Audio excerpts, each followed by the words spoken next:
Hey guys, welcome back to a new Yu-Gi-Oh! Duel Links video. Today, taking a look at some of the newest data mine cards from XOF. He's the guy that always data mines these things, so huge shout out to him. We got some new cards that are pretty interesting. We got a wide variety of cards. We got some end cards, some rare cards, super rare, ultra rare, all of these type of cards. And most of these are not in the game right now. They're only in the games files, which means that eventually they'll get released in a future box. But yeah, they're just in the data mines right now. They're not accessible to the players. But we're going to be talking about each individual card from here. We got about 9 cards or so, something like that. So let's get started. So first of all, we got this end card right here, Penguin Knight. It's a 3-star water aqua with the effect when this card is sent directly from your deck to the graveyard by an effect of a card controlled by your opponent. Unite your graveyard cards and your own deck, shuffle them, and form a new deck.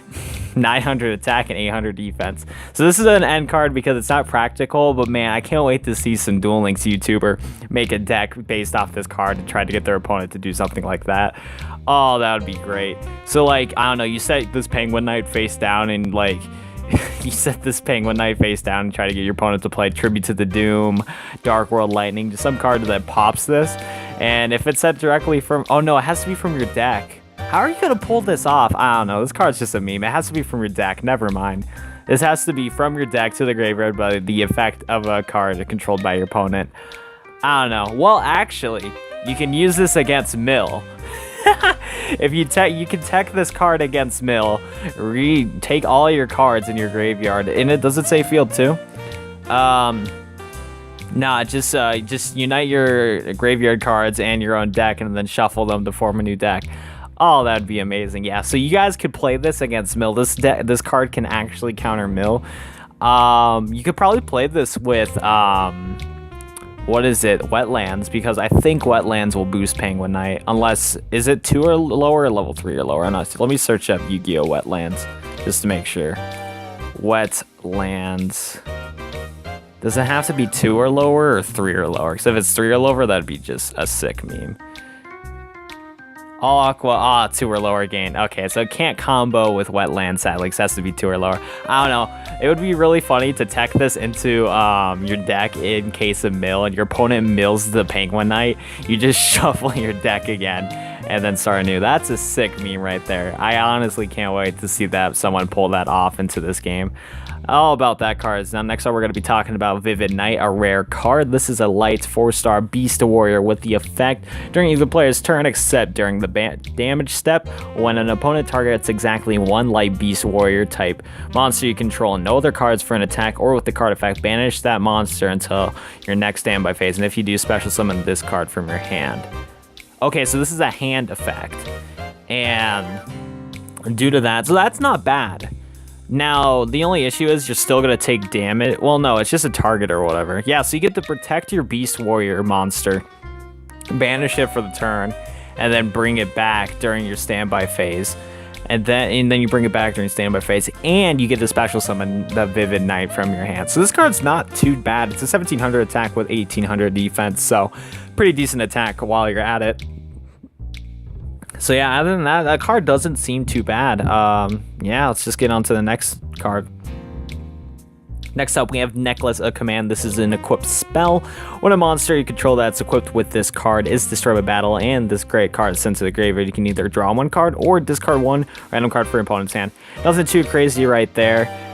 Yeah, it's a mech card. It's nothing special. You just draw a card or you make your opponent discard a card.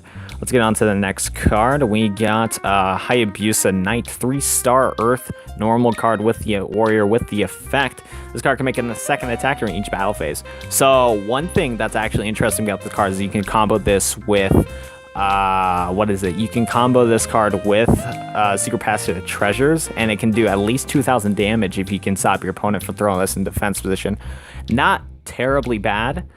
I feel, or just any other card that allows you to direct attack or an effect can pop with this. Nothing too crazy. Maybe this could see play in certain decks, but I kind of doubt it. It's just kind of there to be there. But hey, you can do 2 attacks in the battle phase. Pretty cool. I guess we can go on this card. This is an SR. Let's see if we have any. Okay, we still got some rares to go through. Not doing this in complete order, but hey, I'm trying my best here. Anyway, so we got Dark Hunter, a 4-star Dark Fiend with the effect. This card effect changes depending on the number of dark monsters in your graveyard. 1 or fewer, this card loses 400 attack. That's not good. 2 or 4, this card gains 400 attack. 5 or more, you can send this card to the graveyard to destroy all face-down monsters your opponent controls. So I see why this is a rare, but it's not a terrible rare. If you're playing some sort of mill dark deck, like there's a lot of dark decks in this game that can do that, this could be a pretty decent tech card you could try out. Destroy all face-down monsters, but I don't think, I mean, this meta right now that we're in doesn't really utilize face-down defense position monsters, so this is probably why it's a rare. Nothing too crazy right there. It has 1600 attack and 400 defense, as you can see. It's alright. It could be better, though. Next up, let's talk about... Okay, we got Ground Spider. This is an end card. Ground Spider is a 4-star Earth insect with the effect once per turn. If you control this face-up defense position monster while your opponent normal or special summons a monster, you can change that monster to defense position. Okay, so the reason why it's an end is because it's going to be hard to pull off. It has to be in face-up defense position, and as most of you guys know, to summon a monster in defense position without special summoning, you need to put it face-down set. It only has 1500 defense, so nothing too crazy right there. At least but this card is pretty useful if you're able to keep it on the board for a while with certain spell and traps. You can easily do that. Because yeah, when your opponent normal or special summons a monster, you can change that monster's defense position. So I could definitely see this card in some troll deck.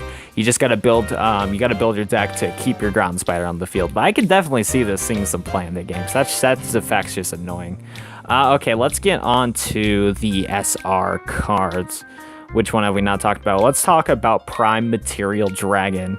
Prime Material Dragon is a light 6-star dragon with the effect. Any effect that would inflict battle damage to a player increases their life points by the same amount instead. So that means if you take 500 points in effect damage, you get 500 life points instead. Very cool right there. During either player's turn, when a card or effect is activated that would destroy monsters on the field, you can send 1 card from your hand to the graveyard to get the activation if you do destroy it. This card is not bad at all. It's a 1 tribute, which is really nice. If this was like a 7 or 8-star, I wouldn't see this card seeing much play, but since it's a 6-star, I could easily see this seeing some play. It's a light attribute, so you could play this in I don't know, I guess you could play this in Lightsworn. I don't know. I feel like it's light. There's a decent amount of light cards in the game that can definitely help you out. It would be really cool to try a Dark Flare Prime Material Dragon deck. That would be kind of cool since it's light and Dark Flare's dark. And you need and to special summon Dark Flare, you can banish a light and dark monster from your graveyard to summon it. Very cool right there.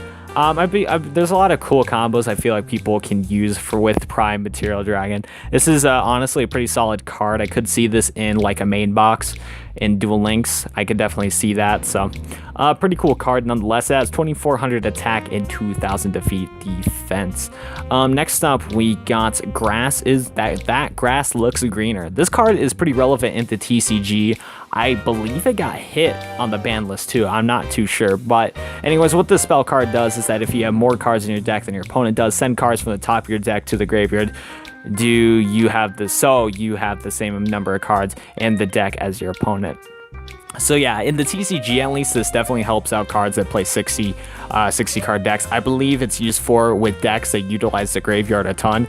So when your opponent's playing like a 40 card deck, you can basically play the grass looks greener and send like 20. So yeah, for example, you have 60 cards in your deck and you have 40 cards and your opponent has 40 cards. You basically mill 20 cards from your deck to the graveyard, and that's why it's seen some play in the TCG Yu-Gi-Oh. Duel Links wise, I'm not too sure how this card would be pretty decent. Yeah, just maybe play 30 card decks or whatever. I would just play 30 card decks with this sort of card, I would assume. 20 card deck. I mean, the minimum is like 20 card decks, and I don't really see the point of using this card when you have 20 card deck while your opponent usually does too. I don't know. This card might see some play in Duel Links. There's a lot of creative people out there when it comes to the community compared to me, so I feel like some people can definitely make some goofy decks with this card. So some people should be looking forward to this. But yeah, let's get on to the next card. I think the last card that we got is This card right here, Swords of Revealing Light. Now, currently, this is usable in the game, technically. If you do a tag team duel with Yugi, I believe he has Swords of Revealing Light in his deck if you play with Yugi. But yeah, this is a pretty iconic card because it's been used in the anime multiple times. But essentially, what this is, it's a spell card. Flip all monster your opponent controls face up. Well, this card remains on the field for 3 of your opponent's turns. While this card is face up on the field, monsters your opponent control cannot declare an attack. Honestly, while I doubt it's going to come to Duel Links anytime soon, I could definitely see this being a card in a main box, a UR in a main box. We have a decent amount of back row removal nowadays, so this card would be relevant in Duel Links, which it would be if it was successful to all the players. I would definitely see people running more back row removal for sure, especially just face up back row removal, because you only can act, well, if you want to use this card, it has to be face up. And yeah, I mean, so the Revealing Light's a pretty solid card. You stall from your opponent. Yeah, you just use it to stall against your opponent for 3 turns. So you could set up a board, and you can still attack your opponent if you're playing Swords of Revealing Light. So this card's honestly super solid. Reason why it's a UR is because it's just really good. Most people are saying you won't see this card that much, that won't be used that much. Won't be used that much, but people are saying this card won't be added to Duel Links because it is kind of broken, but I could see it being in a main box or whatever. But I think that's going to do it for today's Yu-Gi-Oh! Duel Links video. If you guys enjoyed this data mine video talking about the newest cards, be sure to smash the like button down below. If you haven't already, subscribe to the channel for more Yu-Gi-Oh! Duel Links content. I got a tag duel live stream coming up soon along with a pack opening, because the newest pack should be dropping today. And yeah, if you guys want to, you guys can join my Discord, link in the description down below. I post all these data mines in my Discord before I make an official video about them. So if you want to see these data mines early before I have the time to make a video, be sure to join the Discord down below. But I think that should do it for today's video. Thank you guys so much for watching today's video, and I'll have to see you guys in the next video. Peace out.